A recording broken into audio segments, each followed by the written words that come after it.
আমার নাম নন্দিনী দাস। আমি বিএফএ ফোর্থ সেমিস্টার। এটা আমার উডের কাজ। আচ্ছা, কাজটা সম্পর্কে একটু বলো, কি বানাতে চেয়েছো? এটা আমি নিজের চাইল্ডহুডটাকে রিপ্রেজেন্ট করতে চেয়েছি। এখানে যে চাইল্ডহুড ড্রয়িংস গুলো আমি করেছি, এইগুলো বোঝা যাচ্ছে আমার ছোটবেলায় যে আঁকার প্রতি ভালোবাসা, সেখান থেকে আমার সবাই আমাকে এনকারেজ করতো যে হ্যাঁ তুই আঁকা নিয়ে পড়, আর্ট কলেজে পড়। এবারে আমিও কনফিডেন্স পেতাম যে হ্যাঁ বড় হয়ে আমি আঁকাটা নিয়ে এগোবো। সেই ছোটবেলার আঁকাটা থেকে আমার এই যে কাঠের কাঠের কাজটা করেছি আজকে, সেকেন্ড ইয়ার ফোর্থ সেমিস্টারের কাজ, এই যে জার্নিটা আমি এটা দেখাতে চাইছি। এই বিনুনিটা কি, সেটা কিছু একটা তাৎপর্য জার্নিটা?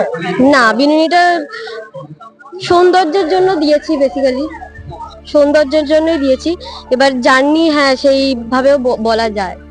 এটা আমি বিনুনিটা দিয়েছি খুব আমার মেয়েদের সৌন্দর্য, যেমন টিপ, বিনুনি, এইগুলো আমার খুব ফেভারিট, ফেমিনাইন। এটা মেয়েদের মধ্যে যে এইগুলো আমার খুব প্রিয় জিনিসগুলো রেখেছি, তার সাথে এই ছোটবেলার আঁকাগুলো।